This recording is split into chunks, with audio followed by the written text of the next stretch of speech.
Nick. That's funny. What's your topic? My topic tonight, again, comes from the audience. Oh, Remember, yes. if you have a topic for me, please follow me on Twitter at Nick_Scarpino and tweet at me your topic like I had this prepped. No, it's fine. Like the two people who did last week. What we've been doing is having votes. At the end of the topic, you get to vote on the next topic based on the fan reaction. One of them won based on the number of likes. It was How to Get Over a Breakup by at SJ Mariner 9. Here's a topic for you guys. And if you like that topic, click here. So yeah. On the So at the end of this I've topic, never annotated one of the things you've said to click. so and of course, as a reminder, at the end of this topic, we'll have two more for you guys to choose from. You click Right, on both, right. watch both, and then like the one that you want to be the topic for the following week. You nailed that. Good Thank job. you. Well, I utterly failed in that last segment with her.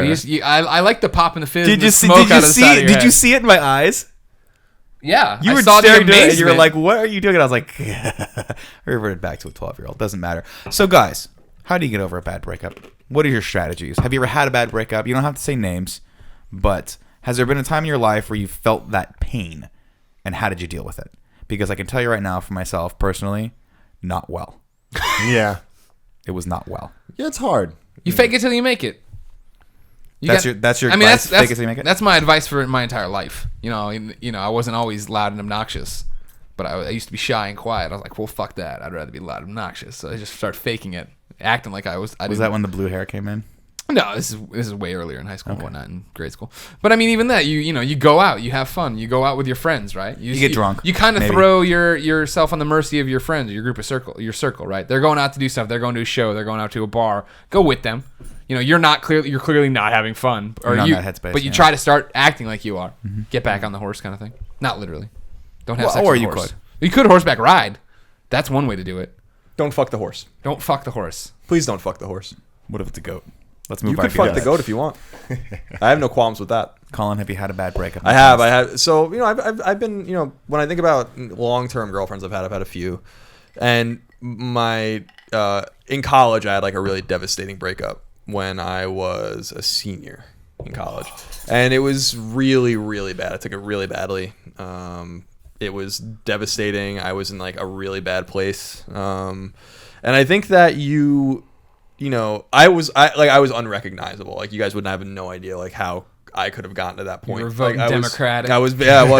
You're like, man, everything's just got to be free. Yeah. We should make everything free. Why are we a socialist state? But I was in like a really bad spot where even my friends were like, man, like, you gotta like, you gotta do something. Like, I was like really depressed, and I think that it really, time heals all wounds. Yes. It's kind of a contrived kind of thing. Like, nothing I did made it easier except for just days going by. And then you think like, well, it happened a week ago. And then you think, oh, it happened 2 weeks ago and a month ago. And then you meet another girl, or you go out on a date, or you hook up with someone, or you just are hanging out with your friends, or playing a good game, or seeing a good movie. And like, before you know it, like, the thing that always stuck out to me was, you think about it, right? You pine over it. And then time comes maybe a week later, 2 weeks later, where you go a while without thinking about it. Yeah. And then you think about it, and you're like, I can't believe I didn't think about that during the entire Yeah. movie I just watched. And then it goes and goes and goes, and then you kind of look back on that. Like, I look back on that time as a really formidable learning experience for me, and how to deal with that kind of stuff, about how to compartmentalize your emotions and not. I'll never be in a place like that again. Like I can't bring myself to be in that place again. Now, I was in love with that girl, but what I really realized was that I really wasn't in love with her the way I thought I was. I'm really in love with my girlfriend now, and like you having those kinds of experiences are important contextually to learn about yourself and learn about what love is and what you want, what you don't want. But man, it sucks at the time, and everyone goes through that, and it's really, really hard, And the scary thing is, and the sad thing is, and I think about this, is that I've done that to other girls. Like, they've been in, like, I can think of two girls in particular that I dated, before and after that, I put in that position too.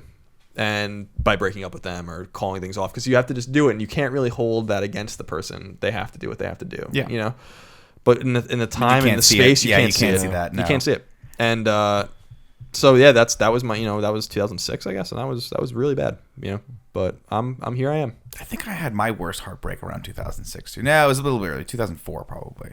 I dated a girl that I was super into, and she gave me the "It's not you, it's me. I'm not ready to commit. We should just be friends" speech. And God, that's the worst. Especially when you have it all, and you always have it built up in your mind, right? Because part of you knows. Part of you can sense when a person's not 100% committed to you. You know it's coming. So you sort of like, there's all sorts of mixed emotions going on, right? But I'll agree with you because I've tried all those strategies, right? I've tried immediately hooking up with someone. Yeah, I've tried getting drunk, which is never a good idea. That's never an answer to anything. I've even tried trying to date someone who I deemed or my friends deemed was hotter, which there's just, it doesn't really, it's too superficial. It's not, Eventually it's not what it's that about. just fades away and you're still pining after the other person, and then it's not fair to the person that you're currently dating. Mm-hmm. That's the thing. Yeah, I gotta agree with Colin. I think time heals all wounds, and eventually you'll believe it or not, and it's been my perspective, I don't know about you guys, but once you get through it, you learn something about yourself and you become a better person. I like to believe. I don't know. And then you think about it and you doesn't hurt anymore. Doesn't hurt anymore. And not only that, but you can take what sort of your perspective was on that relationship and apply it, like what you learned from that, apply it to your next one. Hopefully that's a little bit better. And that's the whole point of it, right?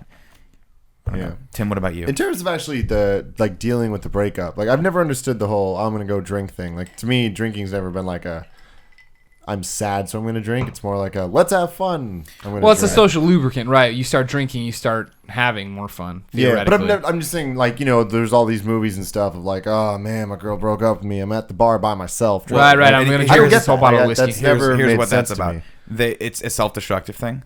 And in your brain, you think that any second they're going to walk through that bar and see how much you're hurting and how much you're destroying yourself over them. And they're going to think that's cool. And they're going to want to get back together with you. And it never happens that way. Inevitably, here's what happens instead.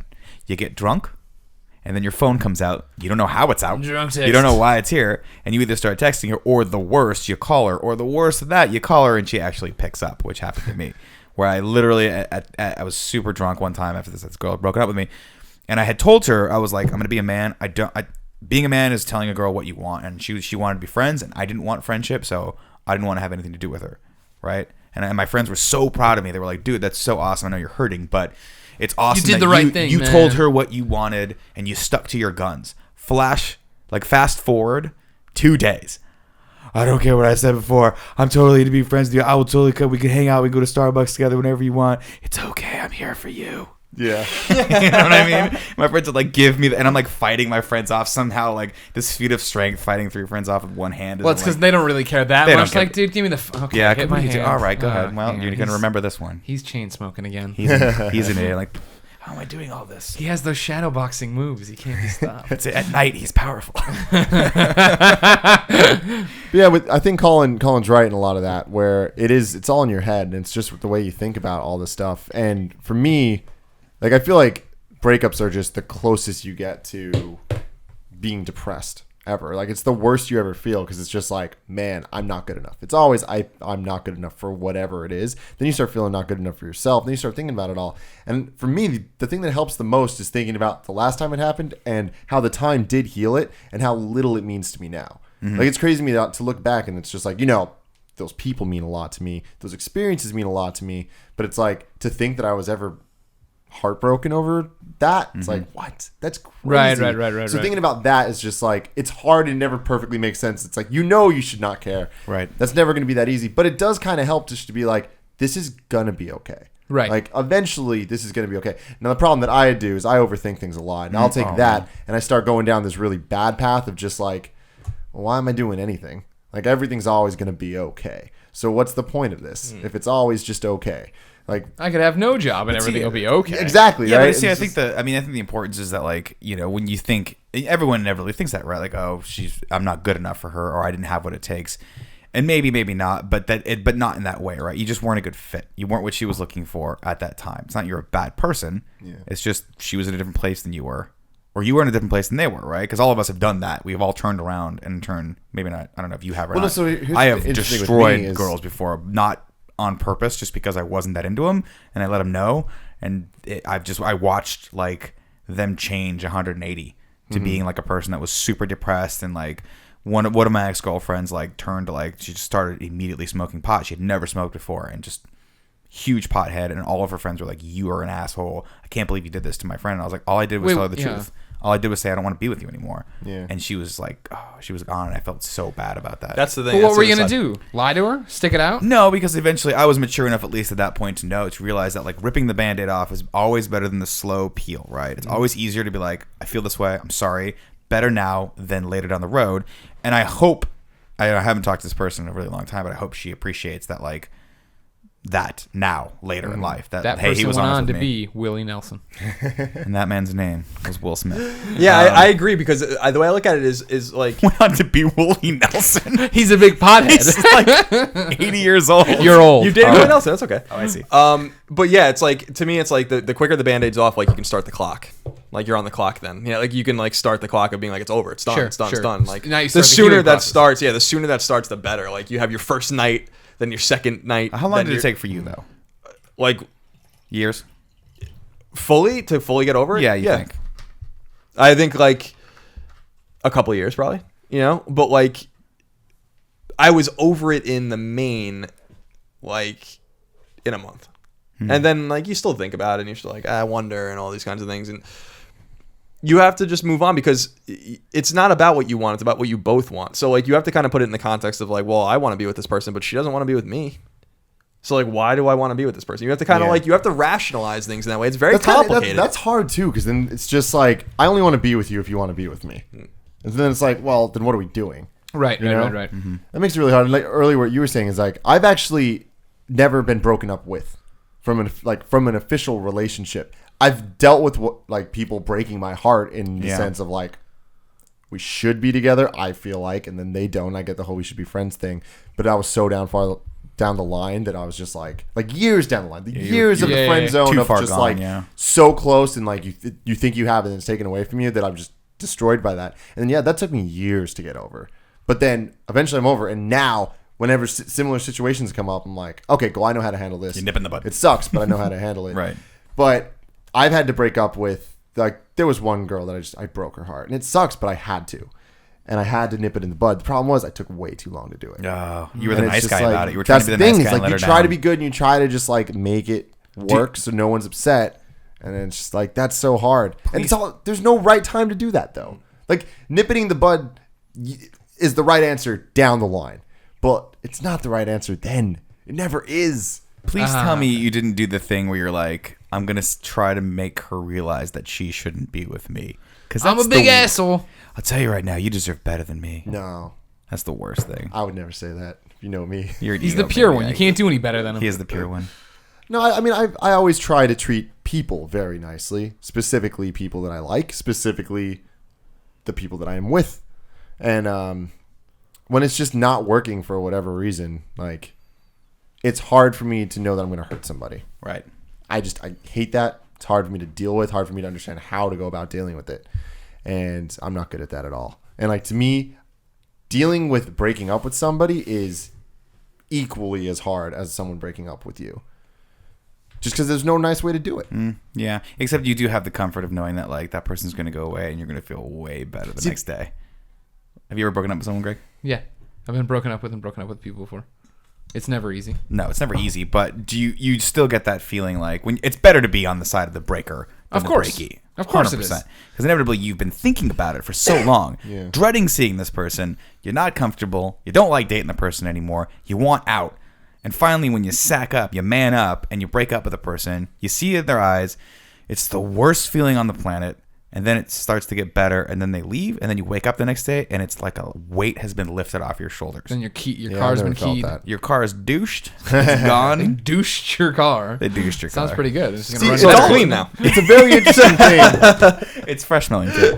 The whole breaking up process is so interesting because when you make up your mind, you're right. It's like whatever you want, you're just like, okay, I know this isn't going to work, so it's going to be easier for me. It's going to be hard to do. It's going to suck to see her so sad, but it's going to be fine. But one of my best friends was with this girl for years, and like they were super good, and then all of a sudden it started getting bad. Then it got worse, and then it's like, okay, inevitably it's going to be over. And he was like, I'm going to break up with her tomorrow, like for sure. And like he called me and talked to me about it. He's like, dude, like I got to do it, and like it's happening. Later that night, she broke up with him, and he was devastated. And it's just crazy how much that turned around. He was Sure. going to do it the next day. Yeah, but there's that thing, like, you know. I know, but it's crazy how much that works. Where it's just like he went on for months of just being depressed and just like thinking he's not good enough and all Yeah. these things. It's like you were literally about to do that to her, and he gets that. But it's just crazy, man. Emotions and people being together. It's so hard. Yeah. Emotions are hard. They're very hard. All right. So What's now not we hard? turn it to the community. Yeah, what's not hard is picking next week's topic. Greg Way. That was me tossing the topics up in the air like you do in the cool show up at noon on Mondays. right, IGN. right. Whatever, it doesn't matter. The 2 topics for next week that you guys have to choose from are what would be your official theme song that best describes your life? It's going to be over here. That's going to be over there in front of Superman. And the Superman. second one is from at I Have Pants, who suggests the topic accidental farting in public, which will be right over here. No, it's That'll be down this- there. it'll be Click this on them. face. Watch the videos because Nick will say something funny. Then like the one you're voting for. The one with the most likes is more likely to be picked. Who hasn't accidentally farted in public?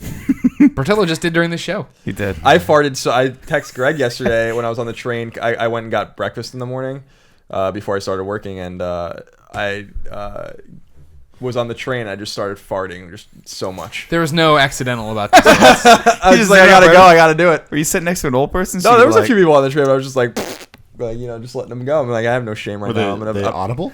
Some of them were, yeah. It was not a good scene. You're just jamming your head to your 311, your earbuds in. You don't care. You don't know how loud it is. People in the back row are like, it's really loud. You're like, I can't. I'm sorry. I don't know what you're talking about. This is. Sorry, I got headphones on. 311, Amber. Is that your 311? Give me the. Oh, that's pretty good. Okay. You're gonna get the strike. It's 2 on point with 311.